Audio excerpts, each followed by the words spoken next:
ईसा मसीह के जन्म से सूली तक की कहानी।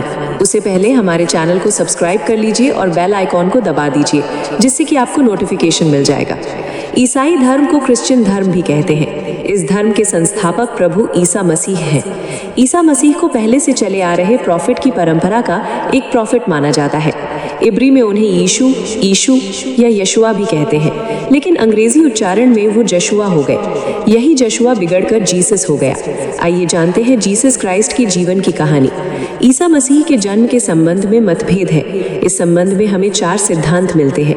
पहला, ल्यूक एक्ट के अनुसार उनका परिवार नाजर गांव में रहता था। उनके माता पिता नाजर से जब बेथलेहम पहुंचे तो वहां एक जगह पर उनका जन्म हुआ।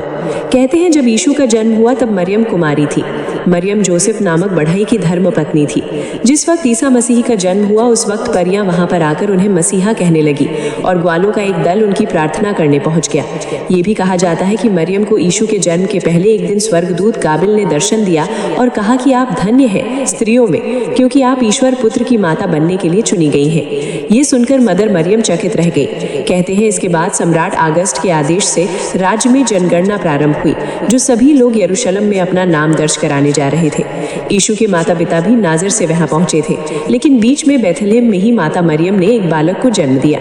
एक दूसरा सिद्धांत कहता है कि मैथ्यू एक्ट है, जिसके अनुसार ईसा का जन्म तो बेथलेहम में हुआ था, लेकिन वहां के राजा हेरोद ने बेथलेहम में 2 साल से कम उम्र के सभी बच्चों को मारने का आदेश दिया था। ये जानकर ईसा मसीह का परिवार वहां से मिस्र चला गया था। वहां से कुछ समय बाद वो नाजरत में बस गए थे। गॉस्पेल ऑफ मार्क और गॉस्पेल ऑफ मार्क से बताया गया है, ईसाई धर्म पुस्तक के अनुसार माता मरियम गलीलिया प्रांत के नाजर गांव की रहने वाली थी और उनकी सगाई दाऊद के राजवंशी यूसुफ नामक बढ़ई से हुई थी। कहते हैं कि विवाह के पहले ही वो परमेश्वर के प्रभाव से गर्भवती हो गई थी। परमेश्वर के संकेत के चलते यूसुफ ने उन्हें अपनी पत्नी स्वीकार कर लिया। विवाह के बाद यूसुफ गलीलिया प्रांत छोड़कर यहूदी प्रांत के बेथलेहम नामक गांव में आकर रहने लगे और वहीं पर ईसा मसीह का जन्म हुआ। लेकिन वहां के राजा हेरोद से जाकर रहने लगे थे और बाद में जब ईसा पूर्व हेरोद का निधन हो गया तो वो फिर से बेथलेहम आ गए और वहां पर 6 ईसा पूर्व ईसा मसीह का जन्म हुआ और फिर से वहां से पुनः नाजर चले गए। जो भी हो, ये तो सिद्ध होता है कि ईसा मसीह के माता पिता नाजर के रहने वाले थे और बेथलेहम में ईसा का जन्म हुआ था। अब वो बेथलेहम क्यों गए थे, ये रहस्य बना हुआ है। फिर जब ईसा मसीह लगभग 12 साल के हुए तो यरूशलेम में उन्हें यहूदी पुजारियों से ज्ञान चर्चा करते हुए बताया गया। ईसा मसीह खुद यहूदी ही थे। पुजारियों से चर्चा के बाद वो कहाँ चले गए ये कोई नहीं जानता। बाइबल में 13 से 29 वर्ष की उम्र में वो कहाँ थे इसका कोई जिक्र नहीं मिलता। हालांकि ये कहा जाता है कि कुछ समय बाद ईसा ने यूसुफ से पेशा सीखा और लगभग 30 साल की उम्र तक नाजर में रहकर वो बढ़ई का काम करते रहे। उनकी असल कहानी तब शुरू होती है जब वो 30 साल की उम्र में यूहन्ना नामक संत से बाप्टिस्म लेते हैं। उनके उपदेश यहूदी धर्म की मान्यताओं से भिन्न होते हैं। जब वो नबूवत का दावा करते हैं तो यहूदियों के कट्टे पंथिया में इसका रोष फैल जाता है। हालांकि जनता के बीच वो लोकप्रिय हो जाते हैं। जनता ये मानने लगी थी कि यही है वो मसीहा जो हमें रोम साम्राज्य से मुक्ति दिलाएगा। उस वक्त यहूदी बहुल राज्य पर रोमन सम्राट तिबेरियस का शासन था, जिसने पिलातोस नामक एक गवर्नर नियुक्त कर रखा था जो राज्य की शासन व्यवस्था देखता था। यहूदी मानते थे कि हम राजनीतिक रूप से परतंत्र हैं और वो 4 शताब्दियों से इंतजार कर रहे थे ऐसे मसीहा का जो उन्हें उस गुलामी से मुक्त कराएगा। फिर जब सन 227 ईस्वी में यूहन्ना बपतिस्मा ये संदेश लेकर बपतिस्मा देने लगे कि पछतावा करो, स्वर्ग का राज्य निकट है, तो यहूदियों में आशा की लहर दौड़ गई और वो उम्मीद करने लगे कि वो मसीहा शीघ्र ही आने वाला है। ऐसे में ईसा मसीह का सरल भाषण में उपदेश देना, लोगों की सहायता करना, ये संदेश दे गया कि वही मसीहा है। वे लोगों के बीच लोकप्रिय हो गए। उनकी लोकप्रियता से कट्टरपंथी यहूदियों के साथ ही रोमों में भी चिंता की लहर दौड़ गई। हालांकि ईसा मसीह कहते हैं कि मैं मूसा के नियम तथा नबियों की शिक्षा रद्द करने नहीं बल्कि पूरी करने आया हूँ। ईसा मसीह यहूदियों के पर्व मानने के लिए राजधानी यरूशलेम के मंदिर में गए हैं, किंतु वो यहूदी धर्म को अपूर्ण समझते थे। वो शास्त्रियों द्वारा प्रतिपादित जटिल कर्मकांड का विरोध करते थे और नैतिकता को धर्म का आधार मानकर उसी को अपेक्षाकृत अधिक महत्व देते थे। जनता उनकी शिक्षा और उनके द्वारा दिए गए चमत्कार से मुक्त हो गई थी और उन्होंने उन्हें नबी मान लिया। तब ईसा ने यह प्रकट किया कि मैं मसीहा हूँ, ईश्वर का पुत्र, स्वर्ग का राज्य स्थापित करने स्वर्ग से उतरा हूँ। ईसा मसीह ने अपने संदेश के प्रचार के लिए 12 शिष्यों को चुनकर उन्हें विशेष शिक्षण और अधिकार प्रदान किया। स्वर्ग के राज्य राज्य के संदेश के कारण ईसा के प्रति यहूदी नेताओं में विरोध हो गया। वो समझने लगे थे कि ईसा स्वर्ग का जो राज्य स्थापित करना चाहते हैं वो एक नया धर्म है जो यरूशलेम के मंदिर से कोई संबंध नहीं रखता। वो इसे यहूदी धर्म की मान्यताओं के खिलाफ मानने लगे।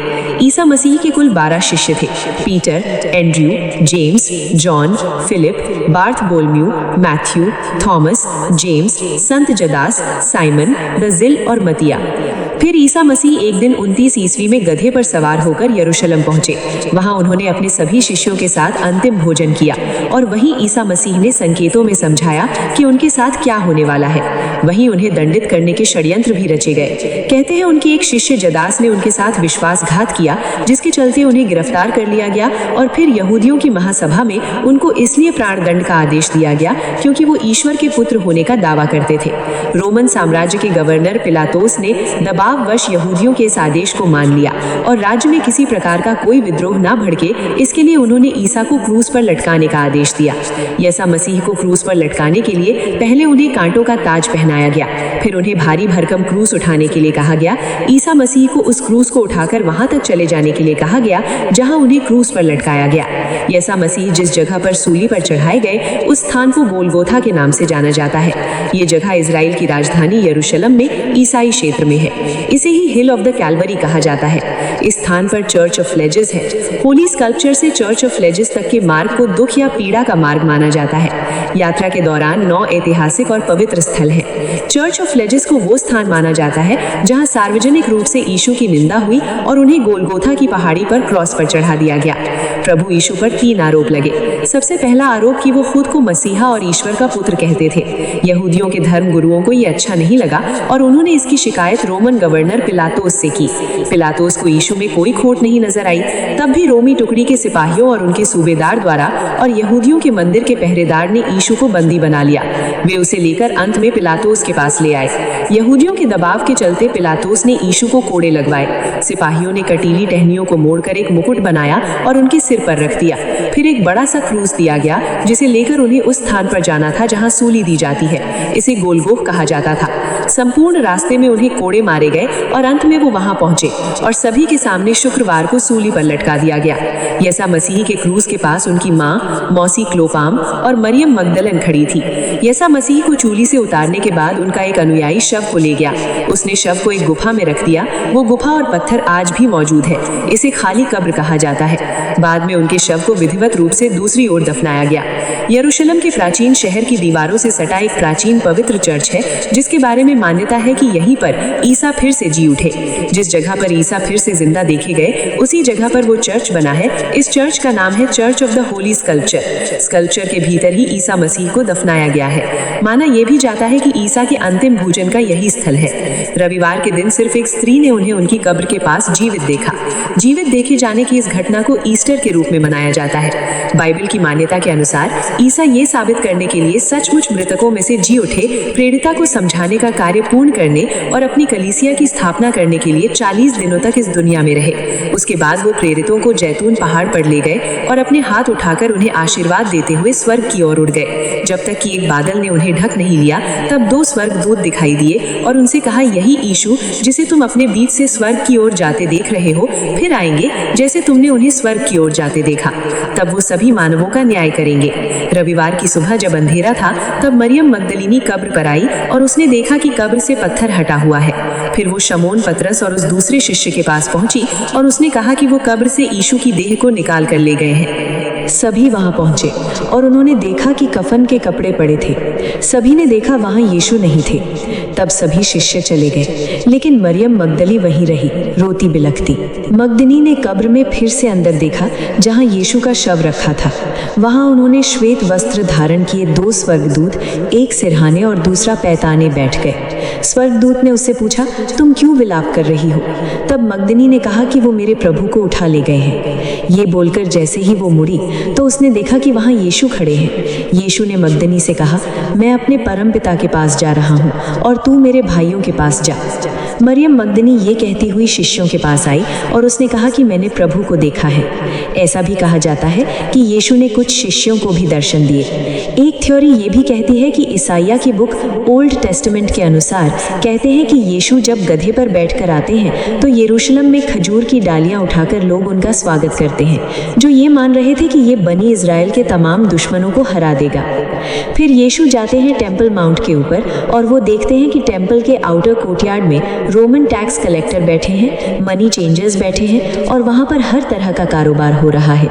ये देखकर यीशु को बहुत दुख होता है कि टेम्पल में इस तरह का कार्य हो रहा है और वो अपना कमरबंद निकालकर उससे उन लोगों को मार मार कर वहाँ से निकाल देते हैं। बाद में जब रोमन के गवर्नर को बात पता चलती है तो उसकी सज़ा के तौर पर यीशु को सूली पर चढ़ाने का ऐलान करते हैं। बाइबल में उनकी कहानी के कुछ ही हिस्से मिलते हैं। पहला, उनके पैदा होने की कहानी। दूसरा, जब वो 7 साल के थे वे त्योहार के समय मंदिर जाते हैं। तीसरा, जब गधे पर चढ़कर यरूशलेम पहुंचकर यूहन्ना से बपतिस्मा लेते हैं। चौथा, जब उनके शिष्यों के साथ वो रहते हैं, उपदेश देते हैं। और पांचवां, जब वो अंतिम भोज करते हैं। छठा, जब उन्हें सूली पर लटका दिया जाता है। और सातवां, जब वो फिर से जी उठते हैं। ईसा मसीह ने 13 साल से 29 साल की उम्र के बीच तक क्या किया, ये रहस्य की बात है। इस उम्र में वो कहाँ थे, ये भी। 30 वर्ष की उम्र में यरूशलेम लौटकर उन्होंने यूहन्ना से दीक्षा ली। दीक्षा के बाद वे लोगों को शिक्षा देने लगे। 3 साल बाद यानी कि 33 साल में उन्हें सूली पर लटका दिया गया। 33 के बाद वो फिर कभी नजर नहीं आए। इसके बाद उनका पूरा जीवन काल अज्ञात है, लेकिन कुछ शोधकर्ता मानते हैं कि वो भारत आ गए थे और लगभग 100 साल की उम्र तक जीवित रहने के बाद उनका देहांत हुआ। कश्मीर के श्रीनगर के रोजा बल में उनकी कब्र होने का दावा किया जाता है। हम उम्मीद करते हैं कि ये जानकारी आपको पसंद आई होगी। ऐसे ही और वीडियोस के लिए जुड़े रहें हमारे चैनल के साथ।